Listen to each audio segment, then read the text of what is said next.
Барлығына сәлем. Бүгін біз біздің реакция жылдамдығының мен температураның тәуелділігін қараймыз. Яғни біздің реакция жылдамдығымыз температура өскен сайын әлде құлаған сайын қалай өзгереді, және кейбір өте маңызды концепттерді біз айтатын боламыз. Осы тарауда біз көбінесе есептер шығарамыз, және осы тараудың теориясы сондай көп емес, алайда концептуалды маңызды заттар өте көп. Біріншіден Ван Гог ережесінен бастайық. Ван Гог ережесі, яғни мектеп бағдарламасында 9-8 класста өтіледі.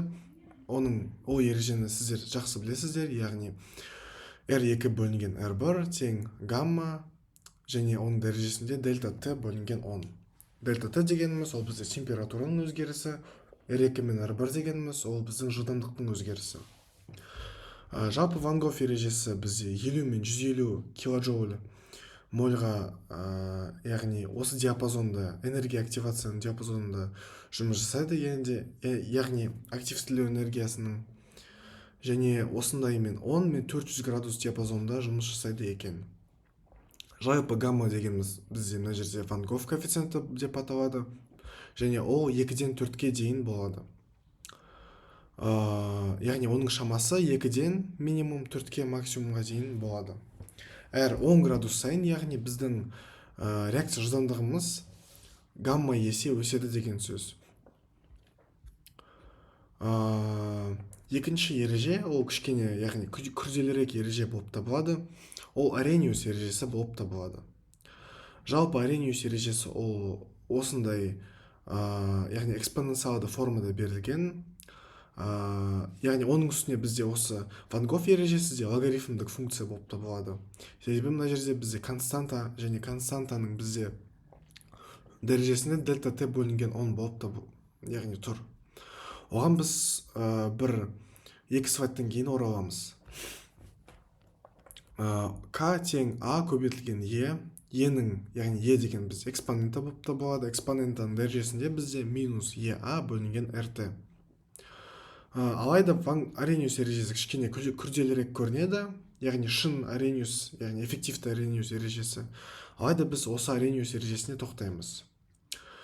Жалпы Арениус ережесін қарастыру үшін бізге активация, яғни активтіліну энергиясы деген концепті айтып кету керек.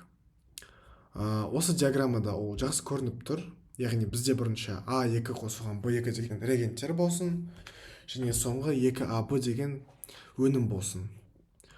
Яғни осы жерде активтіліну энергиясын біз графиктан көреміз. Ол яғни осы максимумға дейін, энергияның максимумға дейін арақашықтық болып табылады.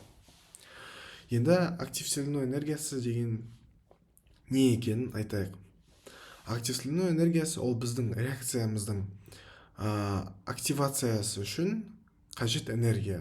Яғни біздің реагенттерімізді қоздырып, яғни осы қозыған күйлеріне апару үшін қажет энергия. Активтіліну энергиясының тағы да бір интерпретациясы ол осы, яғни А2 қосылған B2, яғни ол біздің реагенттер болып табылса, ол біздің осы қозыған күйге дейін, яғни энергияның арақашықтығы болып табылады.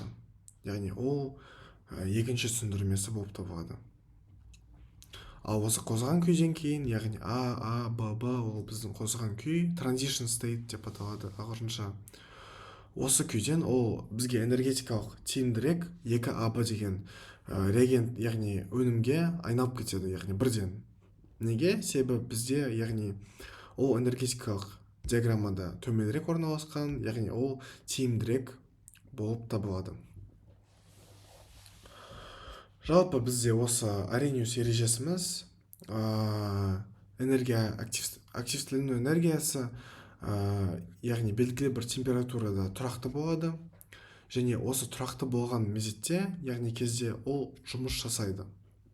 Яғни мысалы бізде температура 200 кельвинда, активтіліну энергиясы тұрақты болып, яғни және 400 кельвинда тұрақты болса, яғни диапазон 200 бен 400 кельвин болса, мысалға деп айтам, бізде 600 кельвинде осы активтеліну энергиясы тұрақты болмаса, яғни түсіп кетсе, әлде көбейіп кетіп бара жатса, бізде яғни осы Арениус заңы модификацияға ұшырайды және күрделірек түріне айналады. Алайда біз ол күрделі түрін қарастырмаймыз.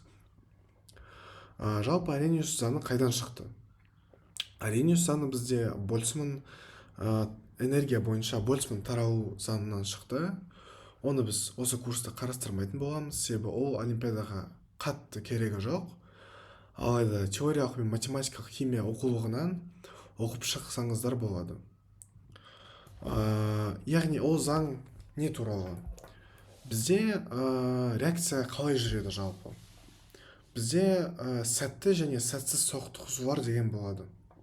Реакция бізде тек сәтті соқтығысулардан пайда болады. Яғни өнім бізде тек сәтті соқтығысулардан пайда болады. Ол сәтті соқтығысулар, ол қандай соқтығысулар? Ол энергиясы, осы активтеліну энергиясының көбірек соқтығысулар болып табылады. Яғни активтеліну энергиясының көбірек, осы жерде жазылған соқтығысу саны, ол сәтті соқтығысу саны болып табылады. Сонда осы сәтті соқтығысу санының яғни бөлігін біз n, e көбірек e-дан бөлінген n, ол жалпы соқтығысу саны, тең экспонента оның дәрежесіне минус e-a бөлінген rt деп аламыз. Оның бәрі Больцман заңынан шығады. Яғни бізде сәтті соқтығысулар үлесі ол тең экспонента дәрежесінде минус e-a бөлінген rt-ға тең. Яғни осы бізде сәтті, яғни соқтығысулар үлесі деп айтсақ болады. Сонда n0 дегеніміз бізде не? Ал n0 дегеніміз сонда ол a, яғни ол жалпы соқтығысулар саны. Әлде тағы да бір интерпретациясы бар, ол молекулалары e-адан көбірек молекулалардың соқтығысуы сәтті болып саналады, және n0 деген бізде ол жалпы молекулалар саны, n дегеніміз мына жерде ол осы энергия активациядан көбірек молекулалардың саны болып табылады. Ал осы біздің экспонентамыз, яғни экспоненциалды бөлігіміз, ол осы молекулалардың үлесі болып табылады. А дегеніміз ол предэкспоненциальный множитель дейді орысша көбінесе, яғни экспонентаның алдындағы көбейтінді деп айтсақ болады. Алайда ол бізде жалпы соқтығысулар саны деп айтсақ та болады. Ал e минус e бөлінген rt не екеніміз біз айтып шықтық. Жалпы осы Арениус ережесі бізге Ван Гофқа қарағанда маңыздырақ болып табылады. Арениус ережесінің графигіне қарайық. Осы жерде бізде константа скорости, ол біздің k, яғни жылдамдық константасы, және температура. Бізде мына жерде функция экспоненциалды болған соң, бізде график былай өседі да, сосын бір платоға келеді. Яғни сосын өсіп, осы біздің a деген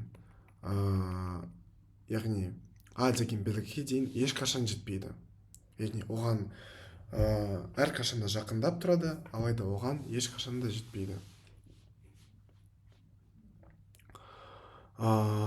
Осы графикпен жұмыс істеу ол өте қиын және ол бізге ыңғайсыз.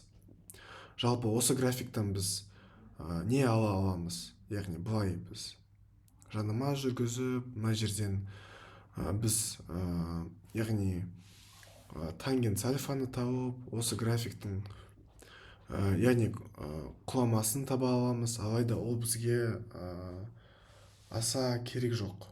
Яғни осы графиктің градиентін таба аламыз, алайда ол бізге қиын болып саналады, және осы Арениус ережесін біз енді линеаризацияға ұшырау қажетпіз. Линеаризация қалай атқарылады? Елестетейік, сізге мысалы k-ның көп, яғни мынандай кесте беріледі, және мына жерде k-ның көп мәні, яғни көп мәндері, және t беріледі. t-ның көп мәндері. Осы k-ға сәйкес t-лар былай беріледі. Алайда осы графикпен жұмыс істеу өте ыңғайсыз. Сонда біз не істейміз? Осы ережені, яғни осы теңдеуді біз линеаризацияға, яғни ұшыратамыз. Екі жақтан ln алсақ, ln неге ln? Неге натуральды логарифм? Өйткені бізде мына жерде экспонента тұр. Сонда ln k тең ln жақшада a көбейтілген e минус a бөлінген rt деген теңдеу шығады. Логарифмнің қасиеті бойынша біз a көбейтілген e минус a бөлінген rt-ні бөліп аламыз, яғни қосу ретінде. Алайда мына жерде минус болған соң минус алдымызға түседі. Ал ln мысалы бізде мына жерде ln e және оның дәрежесі b болса, ол бізде былай қысқарып b-ға тең болады, яғни логарифмнің қасиеттері бойынша. Сонда бізде ln k тең ln a азайту a бөлінген rt деген біздің теңдеуіміз, яғни жаңа теңдеуіміз шығады. Осы теңдеумен жұмыс істеу өте ыңғайлы, себебі мына жерде ln k дегеніміз ол біздің y, яғни біздің y-іміз, ln a дегеніміз ол b, яғни біздің осы ордината өсімен қиылысуымыз, минус a бөлінген rt дегеніміз не? Бір бөлінген т мына жерде біздің x, яғни абсциссамыз, яғни тәуелсіз бөлігіміз, ординатамыз, яғни яғни аргумент ретінде аламыз, яғни ол бізде өзгермейді. Ал k одан тәуелді қып аламыз. Ал бізде сонда, яғни осы графиктің градиенті k тең минус a бөлінген r болып табылады. Неге минус? Себебі бізде ln k мен бір бөлінген t графигі бұлай кеміп бара жатады, сонда оның градиенті минус болып табылады. Градиентті біз тангенс альфа тең минус a бөлінген r, b тең, яғни осы қиылысуына тең ln a деп аламыз. Осындай тапсырмаларда бізде активтеліну энергиясын сұрайды, және a-ны көбінесе сұрайды. Біз осындай кесте алсақ не жасаймыз? Калькуляторда статистикалық модты ашып, біз осы кестені, яғни тағы да бір басқа кесте жасаймыз. Мына жерге ln k, мына жерге бір бөлінген т, яғни шамаларын жазып шығамыз. Сосын калькуляторда біз яғни неге калькулятор қолданып жатырмыз? Сіз әрине осының барлығын, яғни мектепте өтілген формула сияқты k тең дельта ln k бөлінген дельта 1 бөлінген т деп, яғни мектепте өтілген формула арқылы екі нүкте алып санай аласыздар.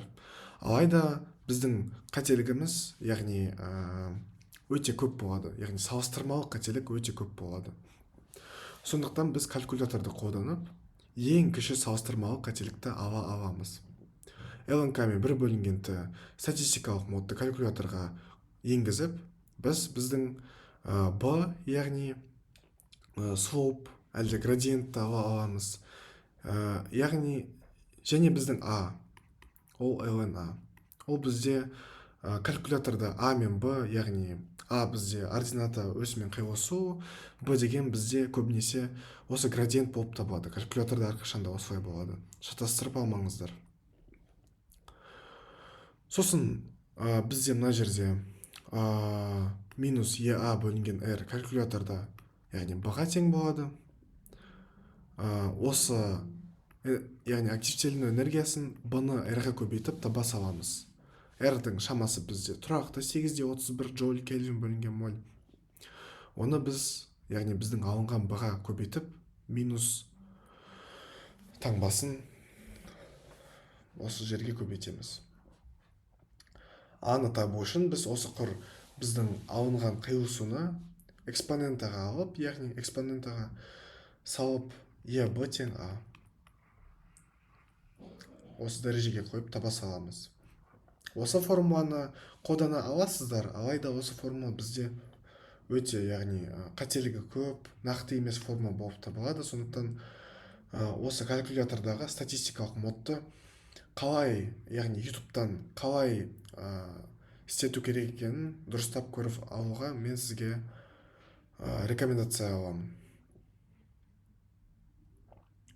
Тағы да біз яғни осы Арениус заңын Ван Гог заңына өте қатты ұқсата аламыз. Яғни R2 бөлінген R1 тең гамма дельта Т бөлінген 10 болса, бізде 2К-ны, яғни Ван Гог заңында сияқты қатынастарын көрсете аламыз.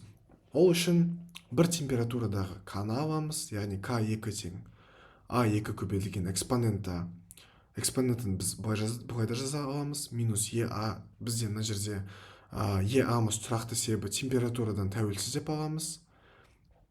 Минус ЕА бөлінген РТ2. Мына жерде К1 тең А1 көбейтілген экспонента жақша минус ЕА бөлінген РТ1 деп аламыз. Енді К2-ні мен К1-ді қатынасын тапсақ, К2 бөлінген К1 тең А2 көбейтілген экспонента бөлінген А1 көбейтілген экспонента. Бізде мына жерде аларымыз қысқарып кетеді. Неге? Өйткені осы екі температурада біздің жалпы соқтығысулар саны қатты өзгермейді деп біз айтамыз. Және бізде шамамен яғни солай аламыз.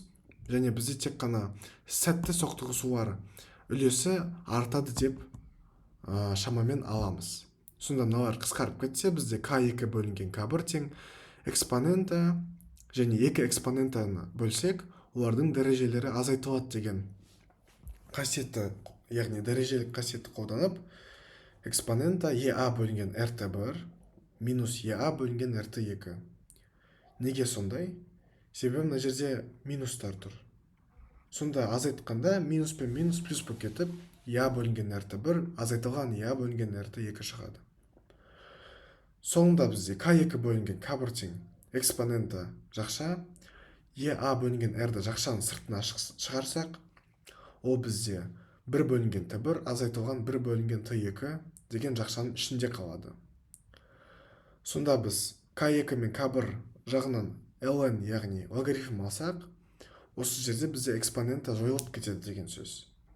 Және біз өте бізге ыңғайлы формуланы аламыз. Ол ln К2 бөлінген К1 тең ЕА бөлінген R 1 бөлінген Т1 азайтылған 1 бөлінген Т2 деген формуланы аламыз. Алайда бұл формула бізде интегралды формула болып табылады.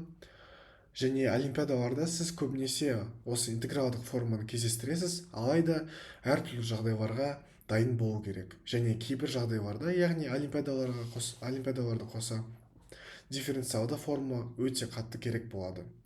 Себебі осы дифференциалды формада біз әртүрлі, яғни жағдайларда, яғни іске қосып, сосын интегралдап, яғни жаңа формулаларды әртүрлі жағдайлар үшін таба аламыз.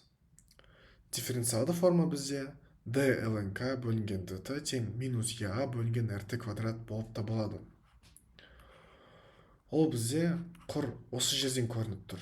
Яғни интеграл қалай алған екен, яғни мына жерде dt-ны ана жаққа өткізіп, біз мына жерден мысалы d ln k тең минус ea бөлінген r көбейтілген dt бөлінген t квадратты алсақ, құр мына жерден интеграл ала салсақ, яғни k1-ден k2-ге дейін, t1-ден t2-ге дейін бізде осы бастапқы интегралдық форма шығады екенін байқаймыз. Екінші форма ол тек қана активация, яғни активтеліну энергиясын табу үшін минус ea тең d ln k бөлінген dt көбейтілген rt квадрат деген форманы жаза аламыз. Әлде d ln k бөлінген d 1 бөлінген t тең минус ea бөлінген r. Ол бізде осы жақта айтылған тура біздің графигіміздің градиенті болып табылады. Яғни градиенттің шығару формуласы болып табылады. Және калькулятор өзінің программасында осы формуламен көбінесе санайды, график тұрғызып. Ол өте дәл болып табылады, себебі ол қателікті, яғни азайтады деген сөз. Біз ең басында Ван Гог формуласын, яғни Ван Гог ережесін қарастырдық.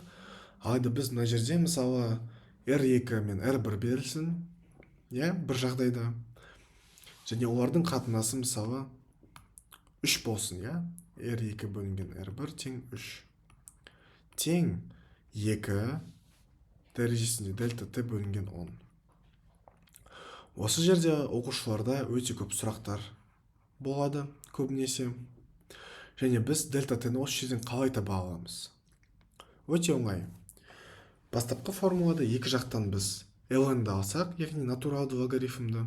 Мына жерде ln r2 бөлінген r1 тең дельта t бөлінген 10 ln гамма деген яғни форманы шығара аламыз. Мына жерден дельта t тең 10 ln r2 бөлінген r1 бөлінген ln гамма деген формулаға біз келеміз.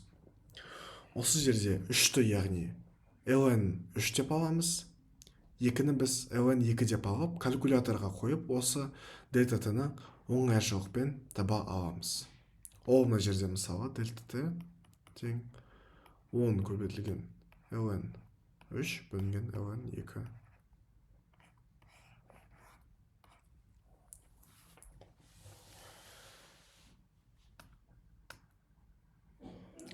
Осымен біздің видеомыздың бірінші бөлігі аяқталды, және екінші бөлігінде біз есепте шығаруды қарастырамыз.